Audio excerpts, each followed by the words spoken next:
Welcome to day 12 of the 25-day Left Field Dreamers devotional. Today, our topic, what a hot mess. Do you ever feel like a hot mess? Actually, it's kind of a new term to me. Well, at least in the last couple of years. In fact, I don't even know how long that term's been around. But what I realized was on all too many days, it accurately describes exactly who I am. A hot mess. Whew. Getting your life together, getting your stuff together, getting a day together can sometimes be kind of difficult and unsuccessful even, if you really look at it from a natural perspective. Sometimes we all have the opportunity to be a hot mess. Well, when we look at ourselves and we declare ourselves that way, you know what it does? It helps us disqualify ourselves from doing something great that God has called us to do.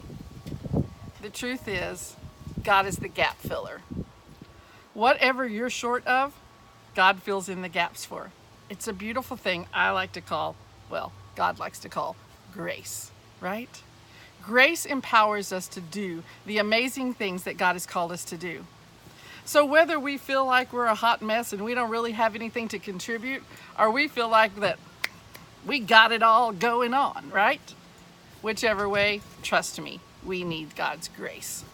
And on any given day, we can feel like either one of those, sometimes both of those, from time to time. Hey, moods change, things change, our feelings change, how we look at things change. But the truth is, in any situation, at any given time, God's gap filler of the amazing, beautiful grace empowers us to be what we want to be. Let's look at the verse in Jonah chapter 2, verses 4 through 6. And here's what they say. For you cast me into the deep, into the heart of the sea, and the floods surrounded me. All your billows and all of your waves passed over me. And then I said, I have been cast out of your sight, yet I will look again toward your holy temple. The waters surrounded me even to my soul. The deep closed in around me. Weeds were wrapped around my head. I went down in the moorings of the mountain. The earth with its bars closed behind me forever.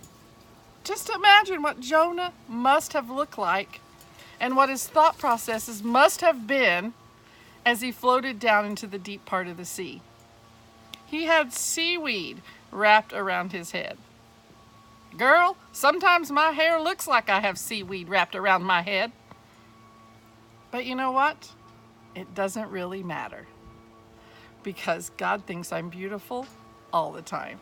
And you know what? I just like to remind myself that I am created in God's image, and that makes me beautiful. And from that vantage point, I can use the grace that God has given me to do something extraordinary. Whatever God has called you to do, whether it's to be a mom, whether it's to be a wife, whether it's to be an entrepreneur, to start your own business, to go into ministry, no matter what it is that God has called you to do, He's going to give you the grace to do it. God is empowering you to do something great. What will you do with that? Will you say yes? Will you let His grace be the gap filler in your deficiencies in life? And will you go do something extraordinary? Or will you sit on the sidelines, go down into the deep, live in the pit, and never accomplish anything? God is calling you to do something extraordinary. God is calling you to do something great. And He's waiting for you to say yes. Would you say yes to God? Would you declare, even if I'm a hot mess, God's going to use me and make me something amazing? He'll take my mess and make it my message. It'll create the platform from which He's purchased me so I can do everything He's called me to do. Go do something extraordinary. Don't forget, join the conversation. We want to hear from you. Have a great day.